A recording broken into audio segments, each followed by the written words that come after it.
In a tranquil hillside village, where predictable days flowed like gentle streams, life moved at its own peaceful pace. Along the narrow cobblestone streets, where generations of stories were etched in stone, the sweet scent of orange blossoms drifted through the air. The Brown family lived in an old house with terracotta tiles and snow-white walls that stood as a testament to timeless architecture. Jasmine Brown, a striking 32-year-old woman with flame-red hair and amber eyes, watched her 5-year-old son Gabriel playing in the courtyard. Her slender fingers nervously twisted the hem of her dress, her eyes clouded with worry that had been growing over the past few weeks. Young Gabriel, a slim boy with his father's large brown eyes and black curls, struggled awkwardly to chase after a ball. His movements seemed slow and imprecise, as if his body refused to follow the commands from his brain. Jasmine noticed how her son would stumble on flat ground, only to get up quickly as if nothing had happened. "Gabriel, please, let's finish playing now," she called through the open window. "It's time for lunch," she said, watching as the boy reluctantly stopped playing and slowly made his way toward the house. Jasmine frowned as she noticed him slightly dragging his left leg, a new symptom that sent chills down her spine. In the kitchen, her husband William was handling the dishes roughly, his strong frame and thick black beard a stark contrast to his petite wife. His calloused hands, weathered from years of work at the local lumber mill, told the story of a life of physical labor. "William," Jasmine began as she entered the kitchen, "don't you think something's wrong with Gabriel lately?" Her husband shrugged without looking up from the bread he was cutting. "He's just a kid, Jasmine." William dismissed her concerns. "Kids are always falling and stumbling around," he continued with indifference. "You worry too much," he added, his voice carrying a hint of irritation. Jasmine bit her lip, her husband's indifference striking a painful chord in her heart. "I'm serious, William," she pressed on. "He's moving slower, becoming clumsier, and that way he's dragging his foot." William finally stopped what he was doing and looked at her, his dark eyes flashing with annoyance. "You're making problems out of nothing again," he said coldly. Jasmine felt anger rising within her, but before she could respond, Gabriel entered the kitchen. "Mom, Dad, I'm hungry," he said, struggling to climb onto his chair. The parents exchanged glances, and Jasmine caught the momentary flash of concern on William's face before it disappeared behind his usual mask of indifference. "That's right, son," William said, placing a bowl of thick vegetable soup in front of the boy. "Eat up and get your strength back." Lunch proceeded in heavy silence as Jasmine watched Gabriel awkwardly handle his spoon, occasionally spilling soup. William stared at his own plate, pretending not to notice. After the meal, while Gabriel rested in his room, Jasmine tried once again to talk to her husband. "William, we need to take him to a doctor," she insisted. "Something is clearly wrong." William's shoulders slumped as he let out a deep sigh. "Jasmine, we can't afford an expensive doctor," he said wearily. "You know how tight money is right now. We're barely making it to the end of the month as it is." "But what about our son's health?" Jasmine cried out, tears welling in her amber eyes. "I know." William slammed his fist on the table. "Do you think I don't care? Then what should I do?" His voice rose with frustration. "Should I steal money? Sell the house?" Jasmine stepped back, startled by her husband's sudden outburst of anger. She had never seen him like this before. William himself seemed surprised by his reaction, rubbing his face as if trying to erase the traces of his anger. "I'm sorry," he muttered. "I'm tired from troubles at work, and now, this." Jasmine stood speechless, feeling the growing chasm between them and not knowing how to bridge it. That night, while tucking Gabriel into bed, Jasmine noticed him shivering despite the mild weather. "Are you cold, sweetheart?" she asked, draping another blanket over him. Gabriel nodded, his teeth chattering slightly. "Mom, why are my legs so strange?" he suddenly asked. "It's like they're not mine anymore." Jasmine's heart clenched at his words. Trying to hide her fear, she stroked his head gently. "Don't worry, my precious child. We'll figure something out. Now, good night." Even after Gabriel finally fell asleep, Jasmine sat by his bedside for a long time, watching her son's restless slumber.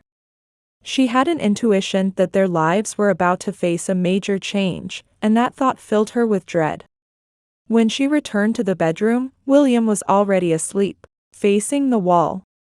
Jasmine lay down beside her husband, but despite the warm summer night, she felt wrapped in a cold blanket of loneliness. In the darkness of their room, she quietly wept, praying to all the saints for her son's health and the strength to overcome the trials ahead. Thunder rumbled in the distance, announcing an approaching storm. To Jasmine, it felt like a harbinger of the trials about to rain down on their lives. The morning dawned gray, reflecting the gloomy atmosphere in the Brown household. Jasmine woke to the loud slam of the front door as William left for work. She sighed, trying to adapt to this new reality where her family was slowly drifting apart, as her husband left without even saying goodbye. While Gabriel was still sleeping, Jasmine decided to call the clinic in the neighboring town. After much persuasion, she managed to get an appointment with the pediatrician for the next day. Though she knew it would anger William, she was determined to do anything for her son's health. When Gabriel finally woke up, Jasmine was horrified to see that his condition seemed to have worsened overnight. The boy struggled to get out of bed, his legs trembling like jelly. "Mom, I can't feel my toes," he said in a frightened voice. Jasmine's heart nearly leaped out of her chest. "Don't worry, sweetheart. We're going to see the doctor tomorrow. You'll get better, I promise." The day passed unbearably slowly. Jasmine tried to distract Gabriel with quiet games, but he tired quickly and spent most of the time lying on the couch. When William returned home that night, the smell of alcohol wafted from him. "Where's dinner?" he shouted from the doorway. Jasmine shuddered. "William, we need to talk. I made a doctor's appointment for Gabriel tomorrow." William's face contorted with anger.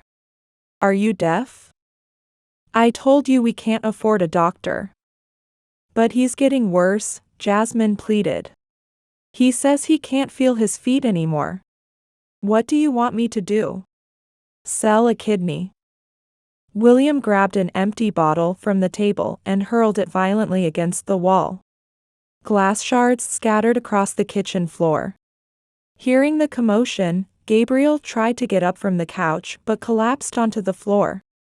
At her son's cry, Jasmine rushed to him, ignoring her husband's intimidating presence. "Look what you've done," she cried out while lifting her son. "If you won't care about your own child, then I will." William froze for a moment, staring at his son's frightened face, but his expression quickly hardened again. "Do what you want. But don't ask me for money." He clenched his jaw and stormed out, slamming the front door behind him. The next morning started early.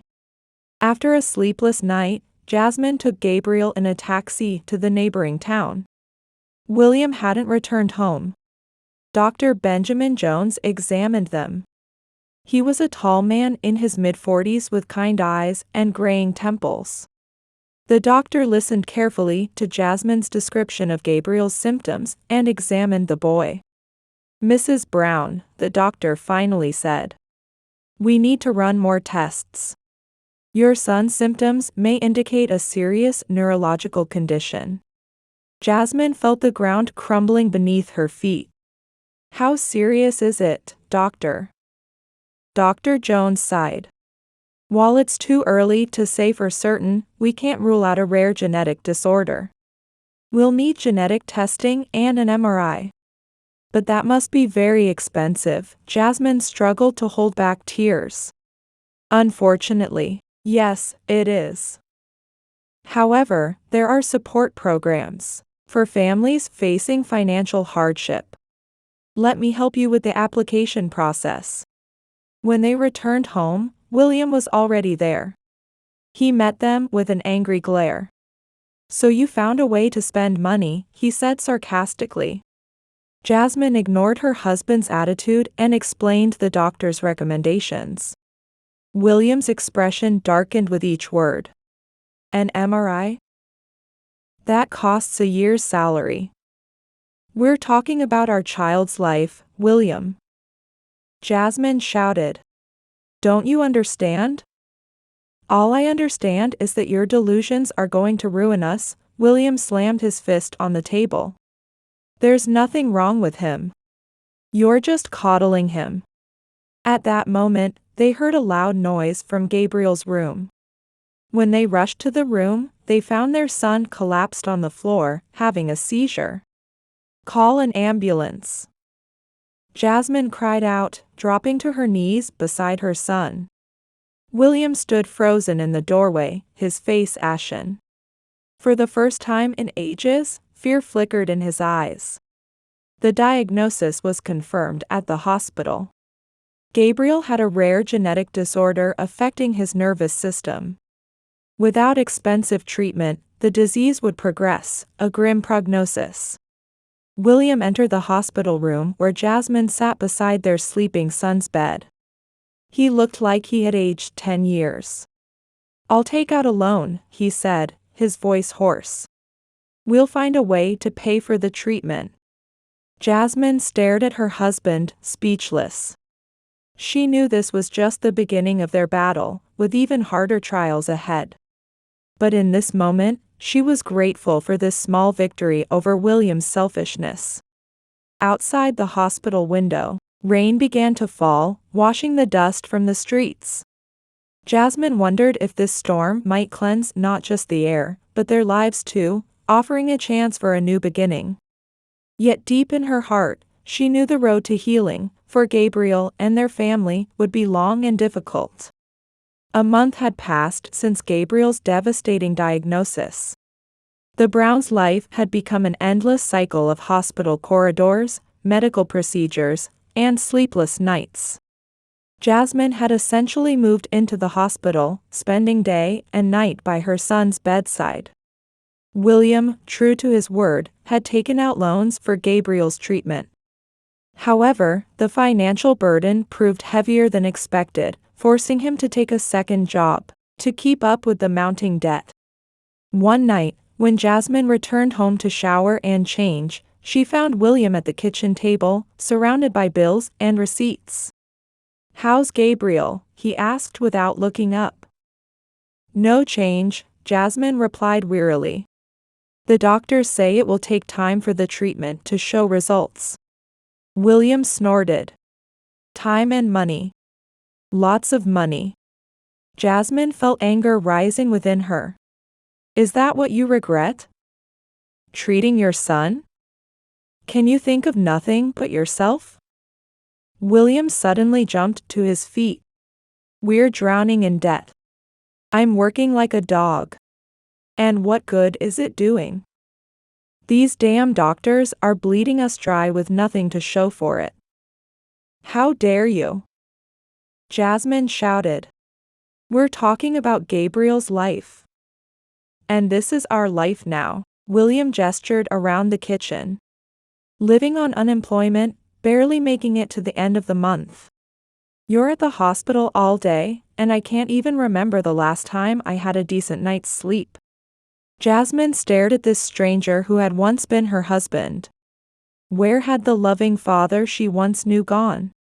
"You know what," she said, her voice quiet but firm. "If this is too hard for you, you can leave.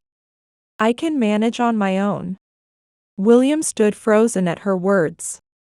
For a moment, pain flickered in his eyes before being replaced by cold anger. "Maybe you're right," he said through clenched teeth, then stormed out of the house, slamming the door. Jasmine collapsed into a chair, feeling tears stream down her cheeks. She shuddered at the terrifying thought of facing everything alone, not knowing if William would return. The next day at the hospital, Jasmine met Dr. Benjamin. The doctor noticed her exhausted expression and the dark circles under her eyes. "Mrs. Brown, are you all right?" he asked with genuine concern. Jasmine tried to smile, but tears spilled out instead.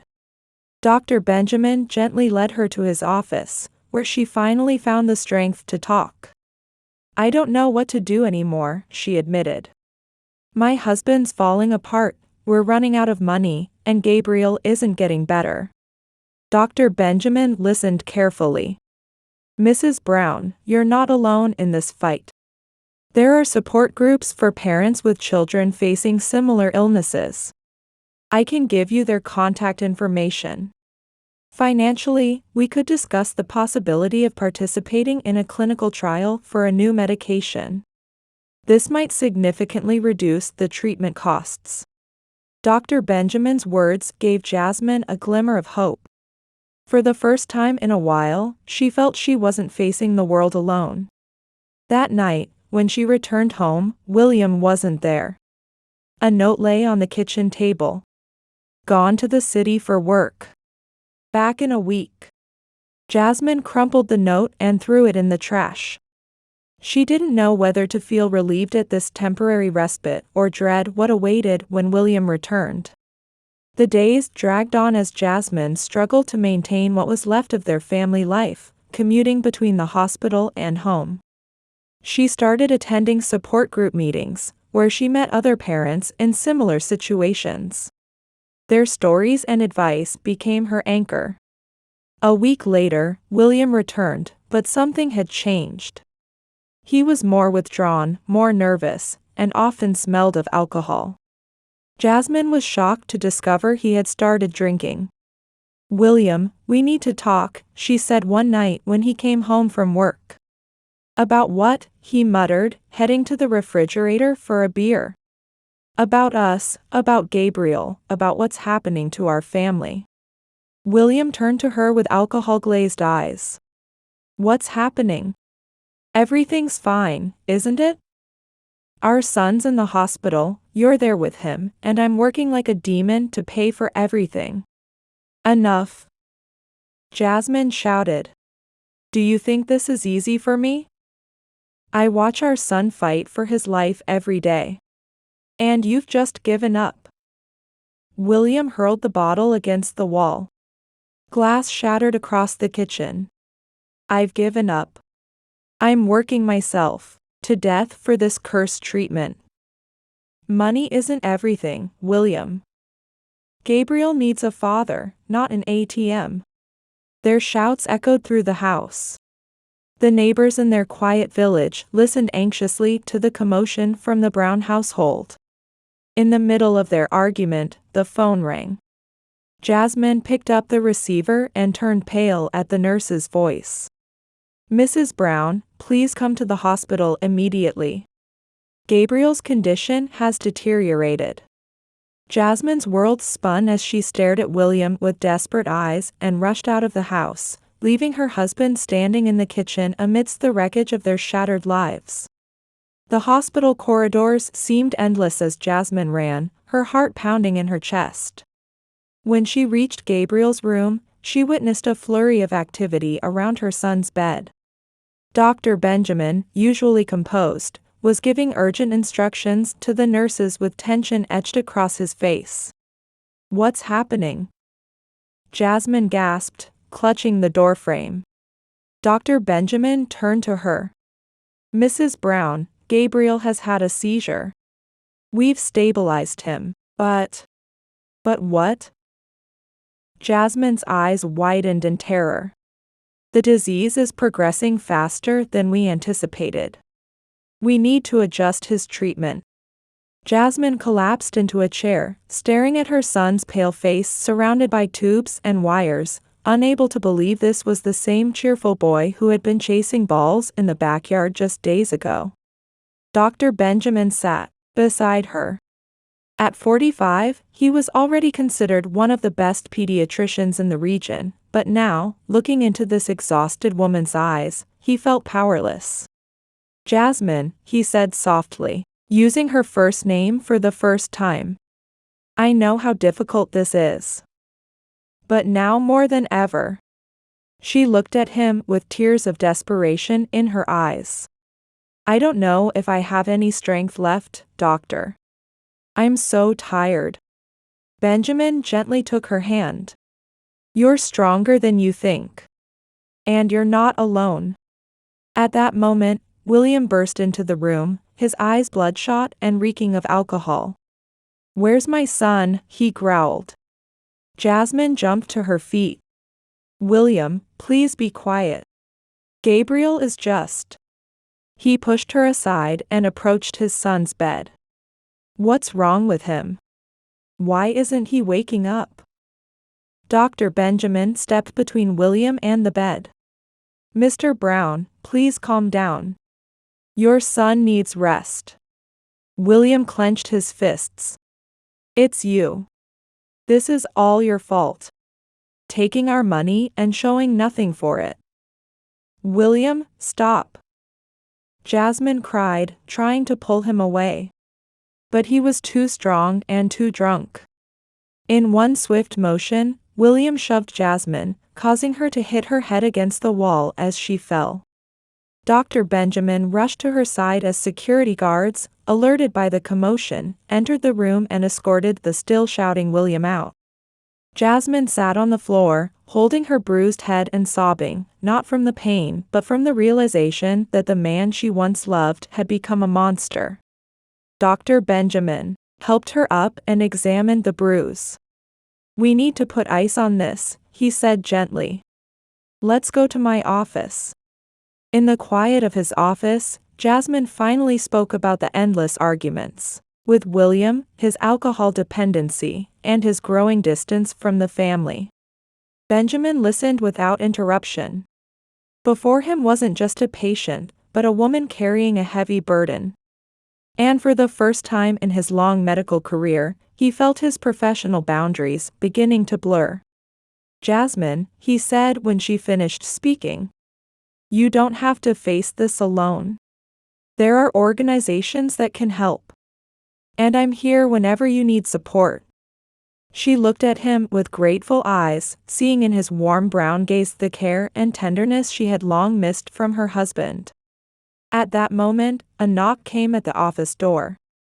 It was Elizabeth Miller, the new teacher from the local school, who often visited sick children to read stories and deliver gifts from their classmates. I'm sorry, I didn't mean to interrupt, she said, looking at Jasmine. I brought some drawings from Gabriel's friends. Elizabeth was a young woman in her 30s, with long dark hair and bright green eyes. Her smile seemed to brighten the entire room. Thank you, Elizabeth, Jasmine tried to smile as she answered. Gabriel will be so happy when he wakes up. Elizabeth knelt beside Jasmine and took her hand. How are you? Is there anything I can do to help? Jasmine shook her head, but Dr. Benjamin interjected. Actually, Elizabeth, you could help. Jasmine needs support not just at the hospital, but at home too. Would you be able to visit her sometimes and help with household tasks?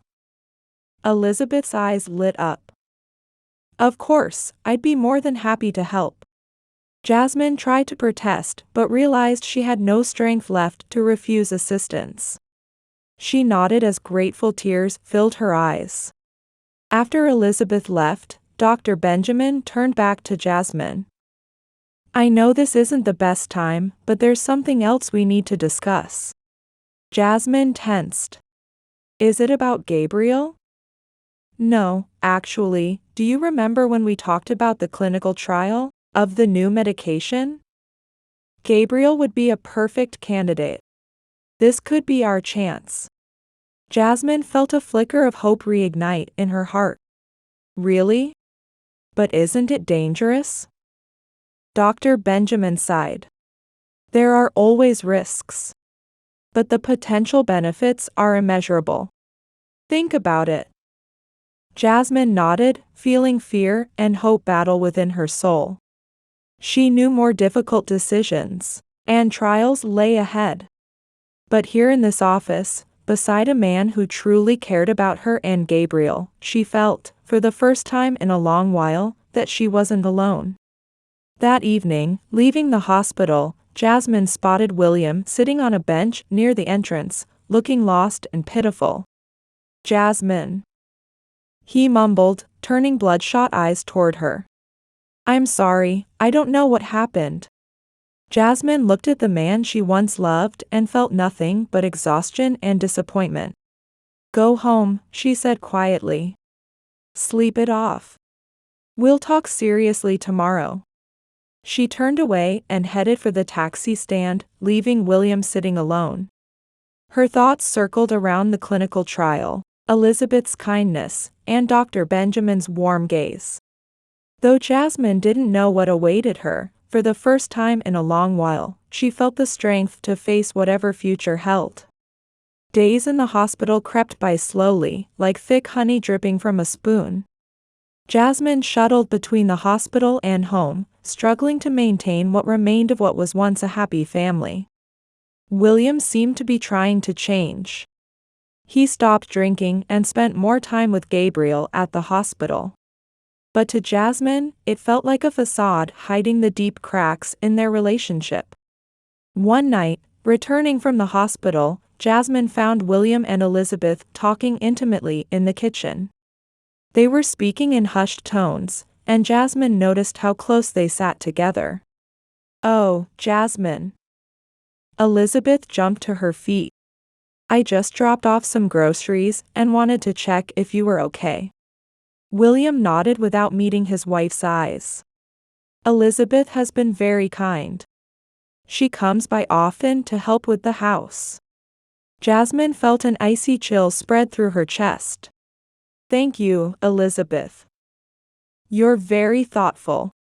After Elizabeth left, Jasmine turned to her husband. "What was that about?" William shrugged. "Nothing. Just conversation." "Don't lie to me, William. I'm not blind." Suddenly, he erupted in anger. "What do you want me to say, Jasmine? Should I just sit alone at home while you spend days at the hospital?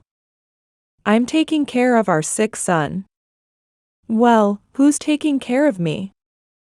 William shouted. "Do you know what it's like to feel useless and unwanted?" Jasmine stared at her husband, who now seemed like a stranger. "You're a selfish man, William. Our son is fighting for his life, and all you can think about is yourself." William grabbed his jacket and headed for the door. "I'm leaving. Don't wait for me." The door slammed shut, leaving Jasmine alone in the empty house. She collapsed into a chair, feeling tears roll down her cheeks. For the first time, she allowed herself to acknowledge that their marriage might no longer be salvageable. The next day at the hospital, Jasmine ran into Dr. Benjamin, who immediately noticed her exhausted state. "Jasmine, what's wrong?" She shook her head. "Nothing. Everything's fine." Benjamin gently took her hand. "Come on, let's get some coffee. You need a distraction." In the hospital cafeteria, Jasmine finally opened up. She talked about her suspicions about William and Elizabeth, and the loneliness and helplessness that enveloped her. Benjamin listened without interruption, paying careful attention. When she finished speaking, he said in a quiet voice, "Jasmine, you don't have to face this alone. I'm here. Not just as your doctor." She looked at him with tear-filled eyes. "What do you mean?" He hesitated for a moment. "I know this isn't professional, but I can't stop thinking about you. Your strength, your devotion to Gabriel. You're an extraordinary woman, Jasmine." She felt her heart begin to race. "Benjamin. But their conversation was interrupted by an emergency call. Gabriel was having another seizure. The next few hours passed like a blur. Although Gabriel was stabilized, it was clear his condition was deteriorating faster than expected. "We need to start the clinical trial immediately," the doctor said. "This is our only chance, right after the crisis has passed," Benjamin said. Feeling fear and hope battling within her heart, Jasmine answered, "Yes, let's try it." That night, exhausted both physically and mentally, she returned home to hear voices coming from the bedroom. Her heart constricted. Quietly approaching the door, she peered in to see William passionately embracing Elizabeth on their marital bed. Jasmine's world crumbled around her. Unable to believe what she was seeing, she stumbled backward. William noticed and jumped up. "Jasmine, this isn't what you think." But Jasmine wasn't listening anymore. She ran from the house blindly, her feet carrying her to the hospital. Benjamin, finishing his night shift, saw her running toward him. He rushed to her, asking, "What happened?" Jasmine collapsed into his arms. "He betrayed me, with Elizabeth, in our house, in our bed." Benjamin held her tightly. It's okay. I'm here. With you." She looked up at him with tear-filled eyes. In that moment, something changed between them. They drew closer without words, their lips meeting in a desperate, passionate kiss. When they finally parted, Jasmine felt a mixture of guilt and relief. "What are we doing?" Benjamin gently caressed her cheek. "What should have happened long ago? I love you, Jasmine." She closed her eyes, feeling the world shifting around her. She knew there was no going back. This was a turning point in her marriage, her life, everything. Somewhere in the hospital, Gabriel was fighting for his life. At home, an explanation with William awaited. And here, in Benjamin's arms, Jasmine finally felt what she had been missing these past months. Hope. Though she didn't know what tomorrow would bring, for the first time in a long while, she felt ready to face it head-on. The morning was cloudy. It seemed to mirror the storm raging in Jasmine's heart. She hadn't slept at all in the uncomfortable chair beside Gabriel's hospital bed. Thoughts of her kiss with Benjamin and William's infidelity had kept her awake. Gabriel stirred and slowly opened his eyes. "Mama," he whispered weakly. Jasmine immediately set aside her own concerns and focused completely on her son. "I'm here, sweetheart. How are you feeling?" "Tired," the boy answered. "When can I go home?" Jasmine's heart constricted. She didn't know how to explain to a 5-year-old that nothing would ever be the same again. "Soon, darling. Dr. Benjamin is going to try a new treatment. That will help you get better faster." At that moment, Benjamin entered the room. Their eyes met, and tension crackled between them. "Good morning, Gabriel," the doctor said, maintaining his professional tone. "How are you feeling today?" As Benjamin examined Gabriel, Jasmine couldn't take her eyes off him. Watching his gentleness with her son made her feelings for him grow even stronger. "Mrs. Brown, could I speak with you for a moment?" Benjamin gestured toward the hallway. In the corridor, he lowered his voice. "Jasmine, about last night. I don't regret what happened. But I realize the timing was wrong. You're vulnerable right now, and I don't want you to think I took advantage of that." Jasmine shook her head. "Benjamin, you've been the only one supporting me through all of this. What happened between us was real. But right now, I need to deal with William." Benjamin nodded. "I understand. Remember, I'm always here for you, no matter what." Jasmine squeezed his hand gratefully and left the hospital. A difficult conversation with her husband awaited. As she approached the house, she noticed the door was slightly ajar. Voices drifted out from inside. Jasmine entered cautiously and found William angrily packing his bags while Elizabeth desperately tried to calm him. "William, please, let's talk about this calmly," Elizabeth pleaded. "What's there to talk about?" William shouted. "My wife caught me with another woman. Now I'm sure to be thrown out of the house." Jasmine cleared her throat to announce her presence. William and Elizabeth froze like children caught misbehaving. "Jasmine," William began, but she held up her hand to stop him. "I only want to know one thing, William. How long has this been going on?"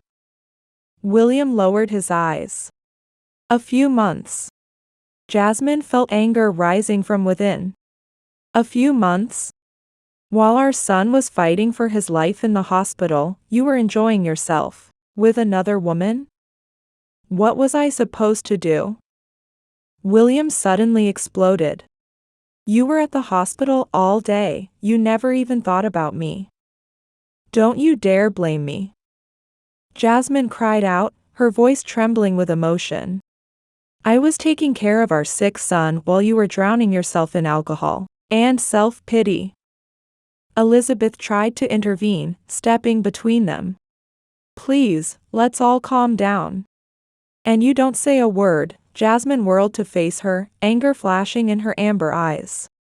"Pretending to be my friend, coming to our house, playing with my son, all while having an affair with my husband." Elizabeth's face drained of color. "Jasmine, I never meant for this to happen." "Get out," Jasmine said, her voice dangerously quiet. "Both of you, right now." William grabbed his duffel bag with a harsh laugh. "Perfect. This is what you wanted, isn't it?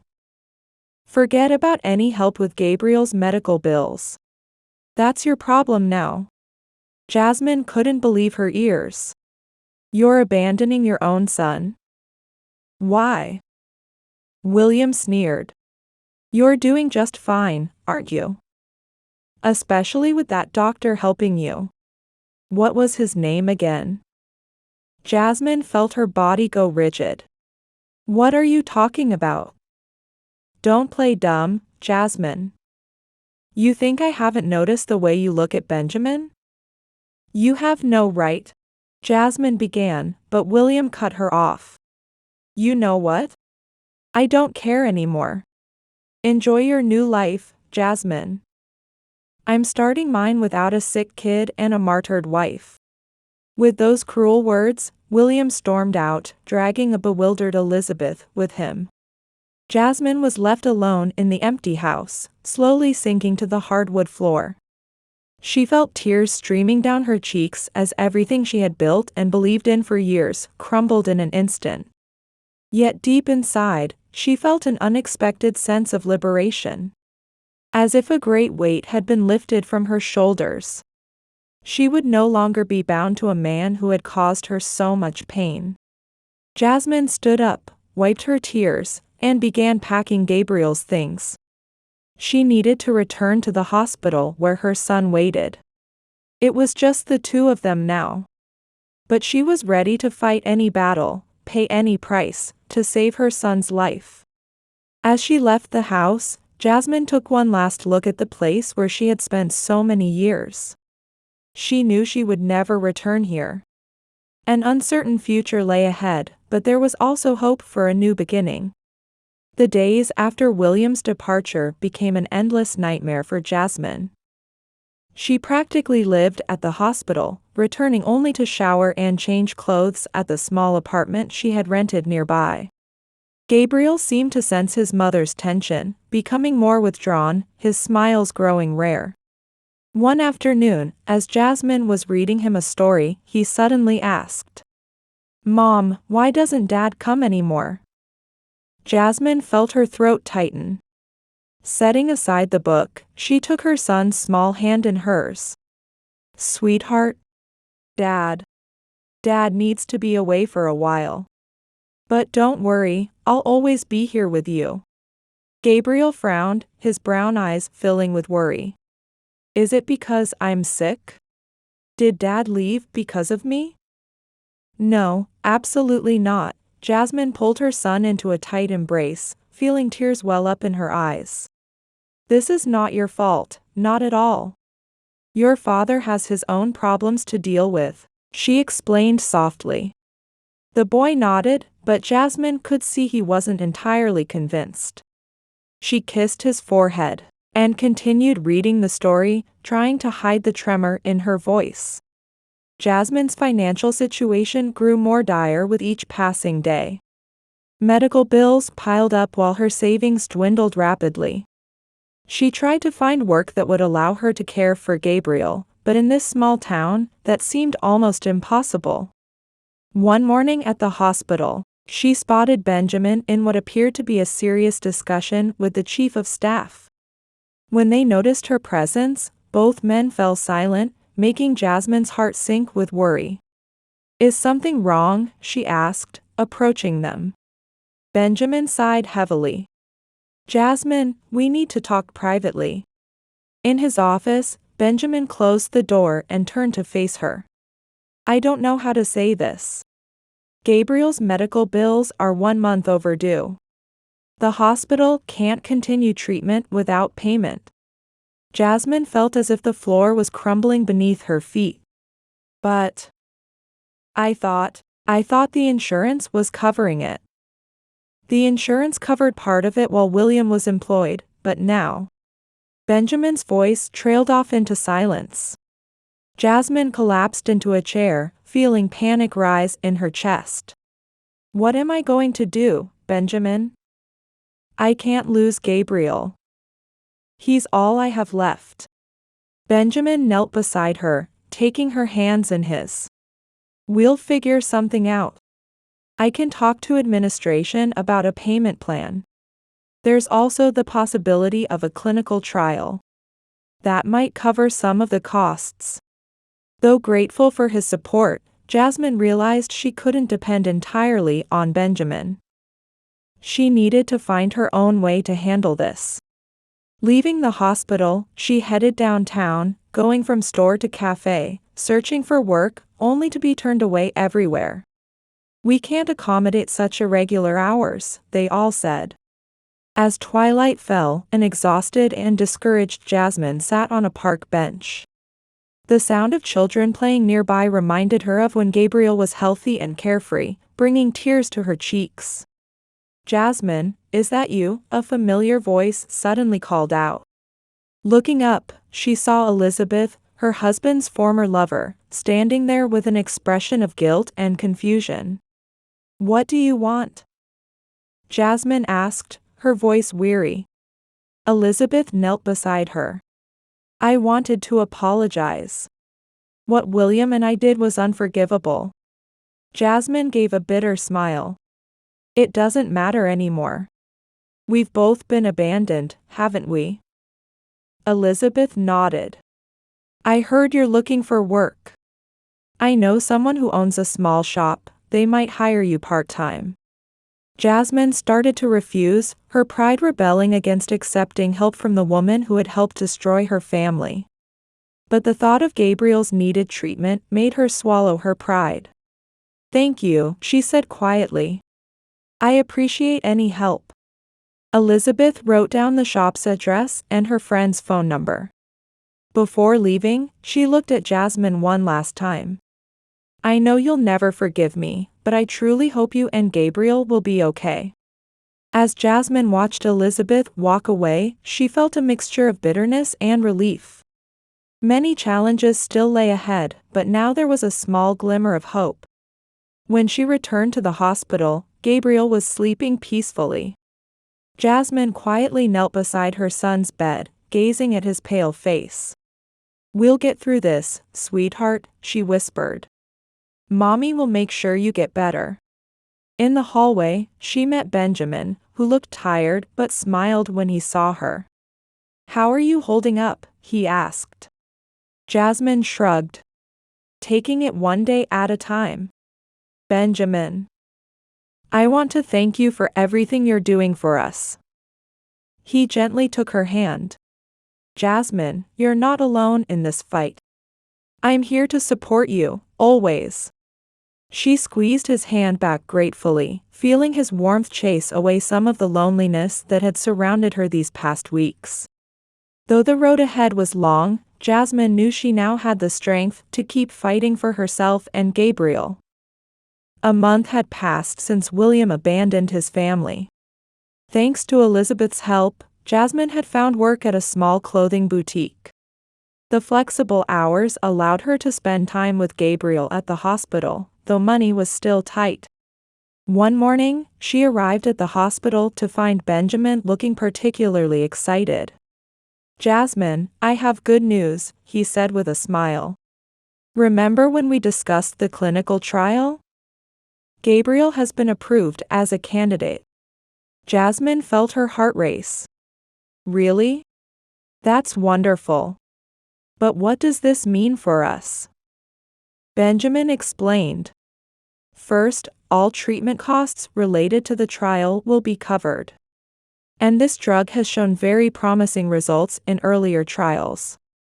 It could be a real chance to improve Gabriel's condition significantly." Jasmine couldn't hold back tears of joy. Forgetting the doctor-patient boundary for a moment, she hugged Benjamin tightly. "Thank you. You have no idea what this means to us." Benjamin gently rubbed her back. "I'm glad I could help. But remember, this is just the beginning. We still have a long way to go." When they told Gabriel the news, the boy smiled for the first time in weeks. "Does this mean I can go home?" he asked hopefully. Jasmine and Benjamin exchanged glances.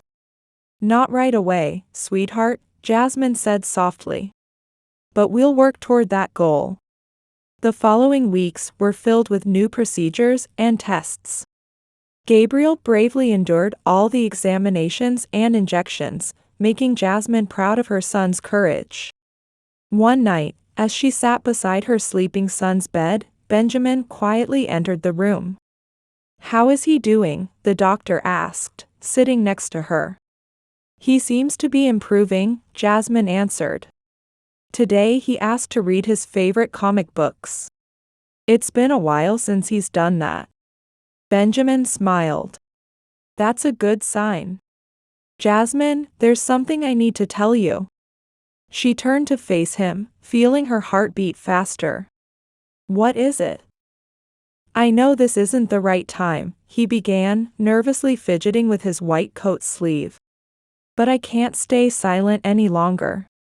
Jasmine, you've become more than just a patient or friend to me. I love you." Jasmine felt her cheeks grow warm. "Benjamin, You don't need to answer now," he quickly added. "I know you have so much to think about right now. I just wanted you to know that I want to be here for you. Not just as your doctor, but as someone who cares deeply about you and Gabriel." Jasmine stared at him, speechless. Part of her wanted to fall into his arms and find comfort after all the pain she'd endured. But another part feared opening her heart again, becoming vulnerable once more. "I need time," she finally said. "Everything's happening so fast." Benjamin nodded understandingly. "Of course. I'll wait as long as you need." At that moment, Gabriel stirred, and both adults turned to look at him. The boy opened his eyes and gave a weak smile. "Mom, are you going to marry Dr. Benjamin?" he asked suddenly. Jasmine and Benjamin exchanged startled glances, then laughed, breaking the tension. "Oh, sweetie," Jasmine said, kissing his forehead. "Let's focus on getting you better first." Gabriel nodded, and Jasmine saw a mischievous glimmer in her son's eyes that she hadn't seen in a long time. She realized that for the first time in ages, she felt hope. Hope not just for her son's recovery, but for the possibility of a new, happy life. Benjamin quietly left the room, leaving mother and son alone. Jasmine stroked her son's head, reflecting on how much her life had changed in these past few months. She had lost a husband but found new strength within herself and unexpected support from people she barely knew before. We're going to be okay, aren't we, Mom? Gabriel asked, looking up at her with his big brown eyes. Yes, sweetheart, Jasmine answered, feeling warmth spread through her chest. We'll get through this together. 3 months had passed since the clinical trial began. Gabriel's condition was improving slowly but steadily. Jasmine found herself juggling her work at the store, caring for her son, and her growing feelings for Benjamin. One morning, arriving at the hospital, she spotted an unfamiliar car in the parking lot. Her heart trembled when she recognized William stepping out of it. Jasmine, he called out as he approached. He looked disheveled and tired. What are you doing here, William? Jasmine asked coldly. He lowered his eyes. I wanted to see Gabriel. And I need to talk to you. Jasmine hesitated. Part of her wanted to send William away, but another part understood that her son had a right to see his father. All right, she finally said. But let's talk first. In the hospital cafeteria, William nervously fidgeted with his coffee cup, avoiding Jasmine's eyes. I made terrible mistakes, Jasmine, he began. I was a selfish man who only thought about himself. But these months without you have made me realize a lot of things. Jasmine listened quietly, showing no emotion. I've stopped drinking, William continued. I found a new job too. I want to come back to you, and Gabriel. I want to be a real father and husband. Jasmine felt conflicting emotions battling inside her. What about Elizabeth? She asked. William shook his head. That's over. It was foolish. I was just trying to escape reality. You and Gabriel are my real family. Jasmine took a deep breath. I'm glad you've realized your mistakes, William. But you have no idea what we've been through. You abandoned us when we needed you most. I know, he reached across the table to touch her hand, but Jasmine pulled away. Please give me another chance, for Gabriel's sake. At that moment, Benjamin walked into the cafe. He froze for a moment upon seeing William, then walked determinedly toward their table. Are you all right, Jasmine? He asked, placing a hand on her shoulder. William frowned. Who are you? This is Dr. Benjamin, Jasmine answered.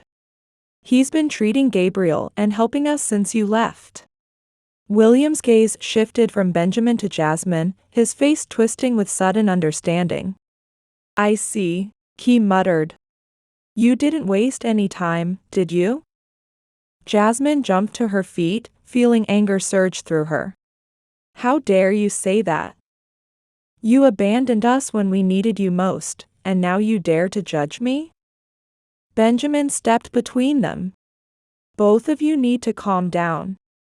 William shoved Benjamin aside. This doesn't concern you. This is between me and my wife.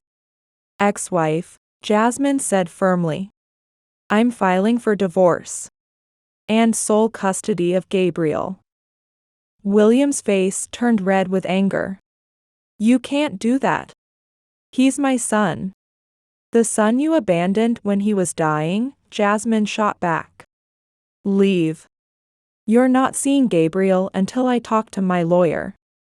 William started to say something, then spun around and stormed out of the cafeteria. Jasmine collapsed into her chair, feeling her knees shake. Benjamin knelt beside her, putting an arm around her shoulders. Are you okay? He asked quietly. Jasmine turned to him with tear-filled eyes. Part of me thought I still loved him. Now I understand, she whispered softly, that chapter of my life is over. I'm no longer the woman who lived in William's shadow. Dr. Benjamin gently wiped the tears from her cheeks with his thumb. You're a strong woman, Jasmine, he said with conviction. You made the right choice. She managed a weak smile, her voice trembling. Thank you for being here, she breathed, Benjamin. Without you, I. They sat together in comfortable silence, their hands intertwined, drawing strength from each other's presence. Jasmine felt the burden of her past gradually lifting, giving way to the first tender shoots of hope for tomorrow. A year had passed since William's appearance at the hospital. In that time, life had changed dramatically, for Jasmine and Gabriel. Thanks to the clinical trial, the boy's condition had improved remarkably. He could walk independently now and had even started attending school occasionally.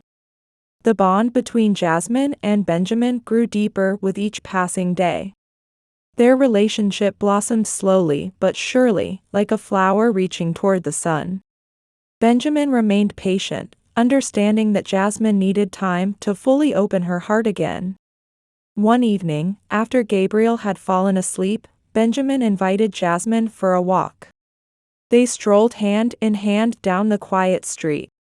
"Jasmine," Benjamin began, stopping beneath an ancient olive tree. "I've been thinking about this for a long time," he said softly. "I love you," he continued, his voice filled with emotion. "And Gabriel too. You've both become my family. I want to be with you always." He dropped to one knee and pulled out a velvet box. "Jasmine, will you marry me?" Tears of joy welled up in Jasmine's eyes. "Yes," she whispered. "Of course I will."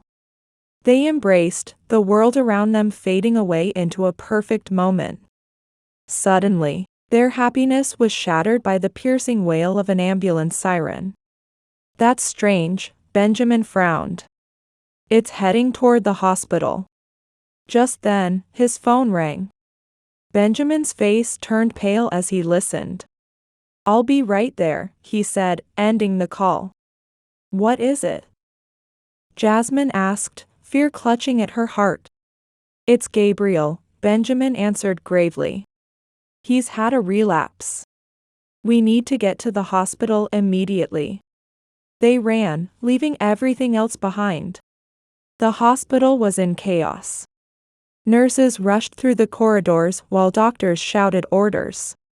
"Where's my son?" Jasmine cried out, trying to make her way to Gabriel's room. Dr. Jerry, the chief of staff, intercepted them. "Mrs. Brown, Dr. Jones," he said urgently. "We need to speak privately." They entered the consultation room, their footsteps heavy with dread. Dr. Jerry let out a weighted sigh, his face grave. "I'm afraid I have bad news," he began quietly. "We've discovered serious side effects in the drug used in the clinical trial. Gabriel isn't the only one affected. Other patients are experiencing relapses as well." Jasmine felt the world crumbling beneath her feet. But. She stammered, "He was almost recovered." Benjamin's face drained of color. "I should have noticed," he said hoarsely. "I should have run more tests." Dr. Jerry shook his head firmly. "This isn't your fault, Benjamin. No one could have predicted this outcome. However, we must act quickly. There is an experimental procedure that might help, but it carries significant risks." "What kind of procedure?" Jasmine asked, clinging to this sliver of hope. "Stem cell transplant," Dr. Jerry replied. "But we need a perfect donor match, and time is running out."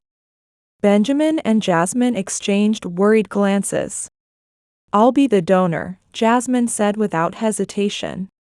"I'm sorry, but you're not a compatible match," Dr. Jerry said, shaking his head. "We need someone with closer genetic ties. The ideal donor would be the father," Benjamin finished quietly. Jasmine's heart leaped into her throat. "William," she whispered. "But I don't know where he is. And even if we find him." At that moment, a knock interrupted them, and a nurse poked her head in. "I'm sorry, but there's a man outside. He says he's Gabriel Brown's father." The three of them exchanged startled looks. Jasmine rushed into the hallway and saw William. He looked haggard and aged. "Jasmine," he said, his voice rough. "I can't explain it, but I just knew I had to come. How's Gabriel?" Jasmine quickly explained the situation. William responded without hesitation. "I'll be the donor. I'll do whatever it takes." The next few hours passed in a blur. William underwent compatibility testing and, mercifully, proved to be a suitable donor. Surgery preparations began immediately. Jasmine sat by Gabriel's bedside, holding his small hand. The boy lay unconscious, surrounded by tubes and wires. Benjamin stood beside her, his hand resting supportively on her shoulder. His voice wavered with uncertainty as he tried to reassure the waiting family. William entered the room, his eyes darting between Benjamin and Jasmine with a mix of shame and hope. "I know I have no right to ask for forgiveness," he whispered quietly. "But I want you to know that I've changed. I'll do anything to save my son." Jasmine found herself momentarily speechless, her heart racing with conflicting emotions. Benjamin extended his hand to William, a simple gesture of understanding. "Thank you," he said softly. The surgery stretched on for hours, an eternity of silent waiting. Jasmine, Benjamin, and William sat in the hospital corridor, each lost in their own thoughts. Finally, Dr. Jerry emerged with news that made their hearts pause. "The surgery was successful," he announced, his voice measured.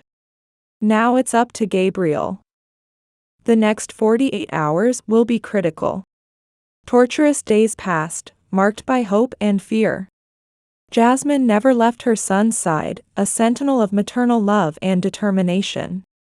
Benjamin and William took turns bringing meals and coffee, careful not to disturb each other. On the third day, a miracle happened. Gabriel opened his eyes, his weak voice calling out, "Mama." Tears of joy streamed down Jasmine's face as she responded, "I'm here, my brave boy. Everything will be okay." William and Benjamin entered the room, creating a moment of unexpected tension. Gabriel looked surprised to see both men together. "Papa, did you come back?" he asked innocently. William fought back tears and nodded, "Yes, my son. I'm here now." The following weeks were filled with days of mixed hope and anxiety. Gabriel's condition improved day by day, a testament to the power of love and medical science. William visited often but maintained a respectful distance, understanding his place was no longer as a full family member. One evening, after Gabriel had fallen asleep, Jasmine and Benjamin walked into the hospital garden. They sat beneath a flowering tree, the night sky a canvas of stars and possibility. "Can you believe how far we've come?" Jasmine whispered, looking up at the heavens.